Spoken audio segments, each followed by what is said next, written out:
महादेव कहते हैं, जो लोग पवित्र मन के साथ काम करते हैं और रिश्ते निभाते हैं, उनके पीछे खुशियां हमेशा दौड़ती रहती हैं। ऐसे लोगों के जीवन में शांति बनी रहती है। हमारे पास जो कुछ है, उन चीजों को ज्यादा बढ़ा चढ़ाकर नहीं बताना चाहिए, और जो चीजें हमारे पास नहीं है और दूसरों के पास है, तो उससे भी नहीं करना चाहिए।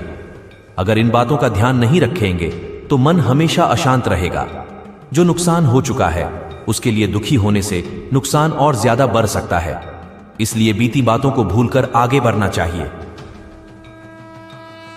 असफलता फिर से नई शुरुआत करने का अवसर देती है। दूसरे प्रयास में वो गलतियां ना करें जिनकी वजह से पहला प्रयास असफल हुआ था। जो लक्ष्य तय किया है, उसके लिए आज से ही काम करना शुरू कर देना चाहिए, क्योंकि समय निकलने के बाद हमें कुछ भी हासिल नहीं हो पाता।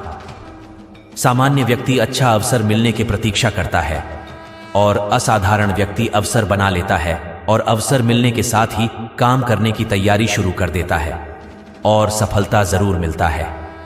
आत्मविश्वास, उत्साह और धैर्य। जो व्यक्ति इन 3 गुणों को अपना लेता है, उसकी सभी समस्याएं खत्म हो सकती हैं। अगर जीवन में लक्ष्य पूरे नहीं हो रहे हैं तो निराशा से बचें और हर स्थिति में खुश रहें, तभी जीवन बेहतर हो सकता है। मुश्किलें जब तक हल नहीं होती तब तक बड़ पहाड़ों की तरह दिखती है, लेकिन जब मुश्किलें दूर हो जाती हैं तो हम सारे आनंद पाते। अगर हमारे पास अच्छे काम करने का समय नहीं है तो कम से कम हमें उन कामों से बचना चाहिए जो गलत है। अगर कोई व्यक्ति अच्छे भविष्य के लिए सोच रहा है, वर्तमान में काम नहीं कर रहा है, तो उसका भविष्य अच्छा नहीं हो सकता। अच्छे भविष्य के लिए वर्तमान में काम करने होंगे। हम जैसे भी हैं, हमें खुद पर भरोसा रखना चाहिए। हमारा साहस हर एक परेशानी से बढ़ा होता है और साहस से हम किसी भी काम को पूरा कर सकते हैं। लक्ष्य तय करने के बाद तुरंत काम शुरू कर दें और तब तक ना रुकें जब तक कि सफलता नहीं मिल जाती। जिसके भाग्य में जो लिखा है उसे वही मिलेगा, और परेशान होने से कुछ अतिरिक्त प्राप्त नहीं होने वाला। सर्वोच्च सत्ता ईश्वर के हाथ में है। अतः यदि वो आपसे नाराज है तो दुनिया की कोई ताकत आपकी मदद नहीं कर सकती। तुम्हारी वजह से जीते जी किसी की आंखों में आंसू आए तो सबसे बड़ा पाप है। लोग मरने के बाद तुम्हारे लिए रोए, ये सबसे बड़ा पुण्य। इसीलिए जिंदगी में ऐसे काम करो कि मरने के बाद तुम्हारी आत्मा की शांति के लिए किसी और को प्रार्थना नहीं करनी पड़, क्योंकि दूसरों के द्वारा की गई प्रार्थना किसी काम की नहीं होती। एक आदमी ने ईश्वर से पूछा कि आपके प्रेम और मानव भी प्रेम में क्या अंतर है। ईश्वर ने कहा, आसमान में उड़ता पंछी मेरा प्रेम है और पिंजरे में कैद पंछी मानवीय प्रेम है। प्रेम में अद्भुत शक्ति है। किसी को जीतना है तो आप उसे तलवार से नहीं, प्यार से जीत सकते हैं। तलवार से आप उसे हरा सकते, पर उसे जीत कदापि नहीं सकती। आपको अपने भीतर विकास करना होगा। कोई आपको सिखा नहीं सकता, कोई आपको अध्यात्म नहीं बता सकता। आपको सिखाने वाला और कोई नहीं, सिर्फ आपकी आत्मा ही है। समय और शब्दों का प्रयोग लापरवाही से नहीं करना चाहिए, क्योंकि ये दोनों ना दोबारा आते हैं, ना ही मौका देते हैं। सुनी सुनाई बातों पर कभी विश्वास नहीं करना चाहिए, क्योंकि लोग आपको वो बातें नहीं बताते जिसमें वह खुद गद्दार थे। लोगों से रिश्ते निभाकर बस एक ही बात सीखी है, किसी के हद से ज्यादा फिक्र करोगे तो वह इंसान तुम्हें रद्दी के भाव समझने लगेगा।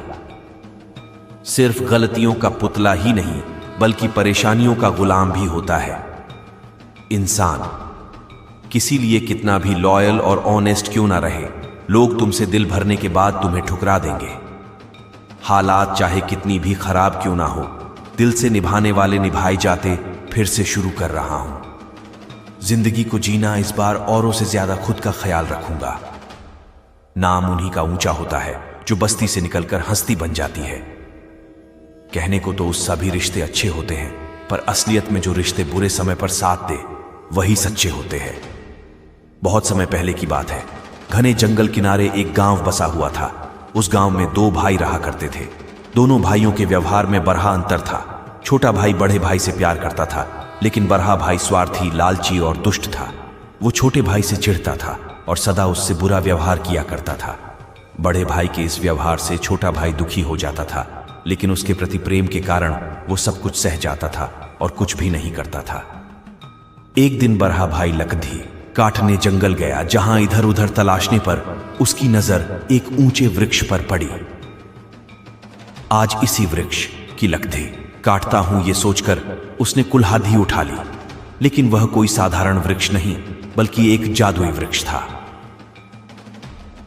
जैसे ही बरहा भाई पैर पर कुल्हाड़ी से वार करने को हुआ, वृक्ष उससे विनती करने लगा, मुझे मत काटो, मुझे बख्श दो। यदि तुम मुझे नहीं काटोगे तो मैं तुम्हें सोने के सेब दूंगा। सोने के सेब पाने के लालच में बरहा भाई तैयार हो गया। वृक्ष ने जब उसे सोने के कुछ सेब दिए हैं तो उसकी आंखें चौंधिया गईं, उसका लालच और बढ़ा गया। वो वृक्ष से और सोने के सेब की मांग करने लगा। वृक्ष के मना करने पर वह उसे धमकाने लगा, यदि तुमने मुझे और सेब नहीं दिए तो मैं तुम्हें पूरा का पूरा काट दूंगा। ये बात सुनकर वृक्ष को क्रोध आ गया। उसने बरहा भाई पर नौकीली किल्लों की बरसात कर दी। हजारों सुइयों चुभ जाने से बरहा भाई दर्द से कराह उठा और वहीं गिर पड़ा। इधर सूर्यास्त होने के बाद जब बरहा भाई घर नहीं आए तो छोटे भाई को चिंता होने लगी। वह उसे खोजने जंगल की ओर निकल पड़ा। जंगल पहुंचकर वह उसे खोज लगा। खोजते खोजते वहां उसी जादुई वृक्ष के पास पहुंच गया। वहां उसने बरहा भाई को जमीन पर कराहते हुए देखा और फौरन उसके पास पहुंचा और उसके शरीर से सुइयां निकलने लगा। छोटे भाई का प्रेम देखकर बरहा भाई का दिल पसीज किया। उसे अपने व्यवहार पर पछतावा होने लगा। उसकी आंखों से आंसू बह निकले और वो अपने छोटे भाई से माफी मांगने लगा। उसने वचन दिया कि आगे कभी भी उसके साथ बुरा व्यवहार नहीं करेगा।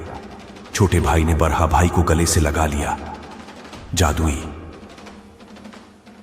वृक्ष जब बरहा भाई के व्यवहार में बदलाव देखा तो उसे ढेर सारे सोने के सेब दिए और सोने के सेबों को बेचकर प्राप्त पैसों से दोनों भाइयों ने एक व्यवसाय प्रारंभ किया जो धीरे धीरे अच्छा चलने लगा और दोनों भाई सुख से रहने लगे।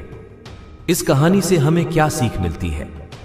दूसरों के प्रति सदा दयालु रहे। दयालुता सदा सराही जाती है और आप कभी भी किसी एक साथ बुरा ना करें, क्योंकि बुरे कर्मों का फल हमेशा बुरा होता है। दोस्तों, इस वीडियो में बस इतना है। मिलते हैं अगले वीडियो में। अपना ख्याल रखिएगा। हर हर महादेव।